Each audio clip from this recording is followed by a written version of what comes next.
अभी भेज देंगे 8 किलोमीटर 10 किलोमीटर काम करने और बोलेंगे कि जो है वो भत्ता नहीं मिलेगा। जूते देंगे तो ऐसा 400-450 का, जो पहली बार पहन के गिट्टी में गए और जूता फटने का काम हो जाता। इन परिस्थितियों में रेल कर्मचारी काम कर रहा और इस लड़ाई की जिम्मेदारी ऑल इंडिया रेलवे फेडरेशन की है, west central railway employees union की है। निश्चित रूप से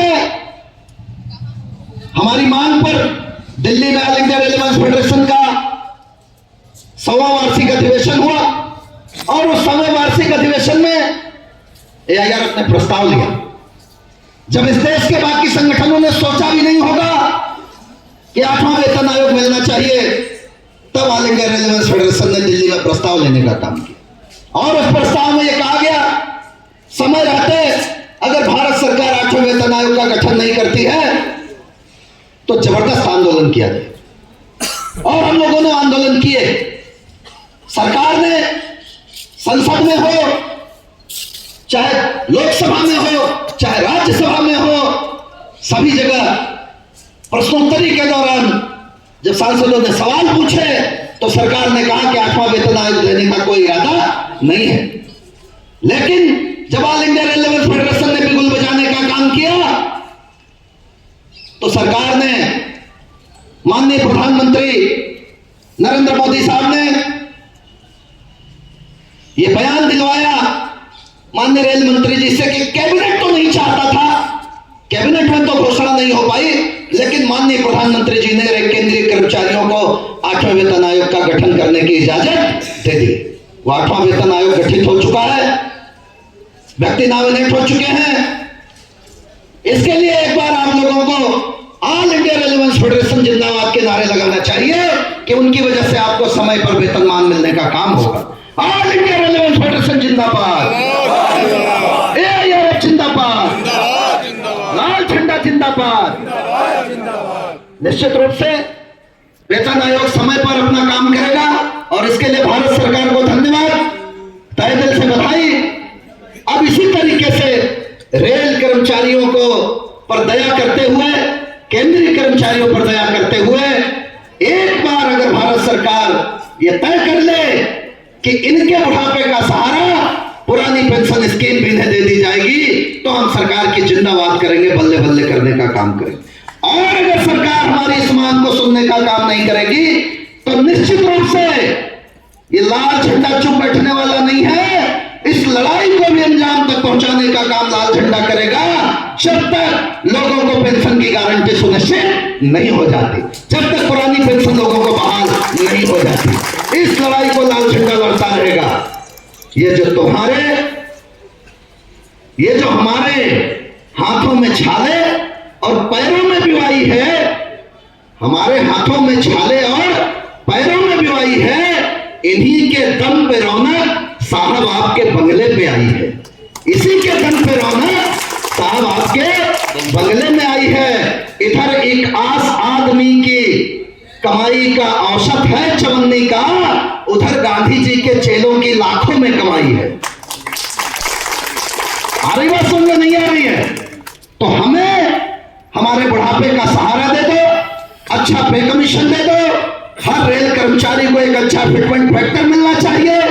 सरकार का इरादा 1.7, 1.7675 के आसपास है। हमने मांगा है 2.86 का फिटमेंट फैक्टर, और हमने ऐसे ही नहीं मांगा है, डॉक्टर एक्ट फार्मूले के आधार पर मांगा है। उसका बाकायदा एक रास्ता निकाला गया है, फार्मूला बना है जो अंग्रेजों के जमाने में बना था, और उस आधार पर हमें 2.86 का फिटमेंट फैक्टर मिलना चाहिए।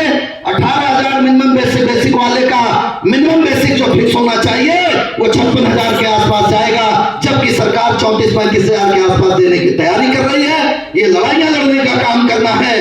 रेल कर्मचारियों के कार्यस्थलों में सुधार हो, रेल कर्मचारी महिलाओं की सुरक्षा सुनिश्चित होनी चाहिए, रेल कर्मचारियों के हक और हकूक को मिलने का काम होना चाहिए। अभी लोग कितने परेशान हमारे पास आते हैं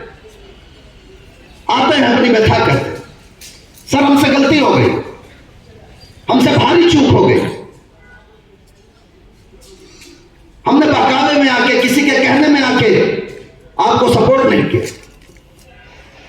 प्रमोशंस के आर्डर निकल नहीं पा रहे हैं, महीनों फाइलें अधिकारियों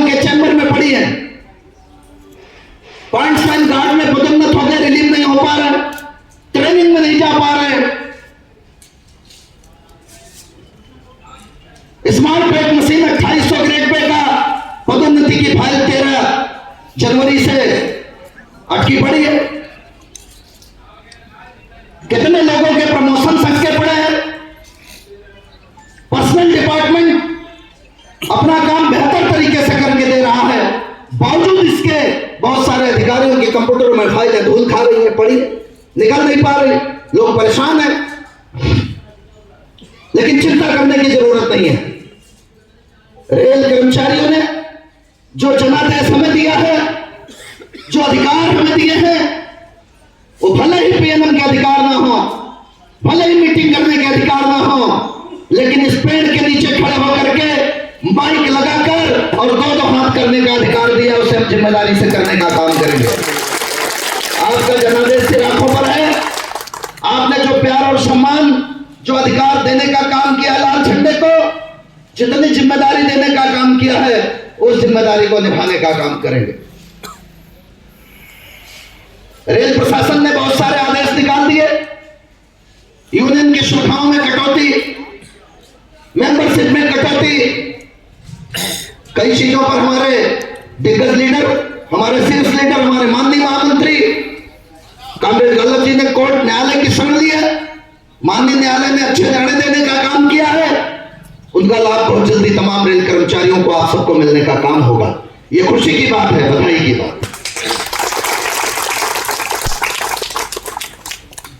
इसी तरीके से आप लोग अपना प्यार, अपनी ताकत बिना करे लंच आवर्स में 45 मिनट खड़े होकर के द्वार सभा में अपनी आवाज को बुलंद करने का अधिकार ट्रेड यूनियन एक्ट 1926 में मिला है, भारत के संविधान में मिला है, समानता के अधिकार में मिला है। इससे कोई डरने की जरूरत नहीं है। ड्यूटी पर रहते हुए लंच आवर्स में 45 मिनट यहां आराम से ईमानदारी से खड़े हो सकते हो, कोई आपको बोल नहीं सकता। और अगर कोई आपको डराता है और बोलता है तो सबसे आगे खड़े होने की जिम्मेदारी लाल झंडे की है हमारी। आपको चिंता करने की जरूरत नहीं। जिंदाबाद इसलिए जब भी द्वार सभा का आह्वान हो, बिना डरे निसंकोच आकर के आप अपनी आवाज को बुलंद करने का काम करें। और याद रखना, समाज तभी बर्बाद होता है, कोई भी समाज बुरे लोगों से बर्बाद नहीं होता, कोई भी समाज खराब लोगों से खराब नहीं होता, अच्छे लोगों के चुप रहने से खराब होता है, अच्छे लोगों के शांत रहने से बर्बाद होता है। और अगर आप लोग कैडर के लोग हो, अच्छे लोग हो, तो आपको खड़े होकर के इस लड़ाई को लड़ना चाहिए। और एक बात का और ध्यान रखना, अगर पड़ोस के घर में चोरी हो रही है और आप आराम से जागते हुए भी सोने का नाटक कर रहे हैं, तो याद रखना अगला नंबर आप ही का है। अगर बर्बादी शुरू हुई है और उस बर्बादी की लड़ाई में आप यूनियन के साथ, संगठन के साथ खड़े नहीं होंगे, तो ये ध्यान रखना कि ये मत सोचना कि कॉमर्शियल टिकट हो रहा है, सरेंडर हो रहा है, कॉमर्शियल बर्बाद हो रहा है। ये मत सोचना मिनिस्ट्रियल बर्बाद हो रहा है। हर आदमी का नंबर आएगा, बारी बारी से आएगा, पिंजड़े में बंद हर एक मुर्गे की मुंडी मरोड़ी जाएगी। बस ये हो सकता है सेफ्टी कैटेगरी का नंबर आखिरी में आएगा, पहले नाम सेफ्टी का आएगा। इसलिए एक भी पद सरेंडर होता है, चाहे वो कॉमर्शियल का हो, चाहे वो मिनिस्ट्रियल का हो, चाहे वो अकाउंट का हो, चाहे वो नॉन पर्सनल का हो, खड़े होकर के उसका विरोध करने की आदत डालिए, खड़े होकर के बोलने की आदत डालिए, चिल्लाने की आदत डालिए, संघर्ष करने का मादा रखिए, तभी आप बच पाओगे, तभी ये रेल बच पाएगा, तभी ये संगठन बच पाएगा। महाराणा प्रताप ने अकबर के साथ हुई लड़ाई में हार नहीं मानी, आखिरी दम तक घास की रोटियां खाई, जंगल में रहे, लेकिन कभी हार मानने का काम नहीं किया। 24 बार युद्ध किया, 17 बार जीते। और यही कारण है आज आपको इस देश में हर शहर के हर चौराहे पर, किसी एक चौराहे पर चेतक घोड़े पर सवार महाराणा प्रताप की तलवार से लहराती हुई मूर्ति मिलने का काम होगा।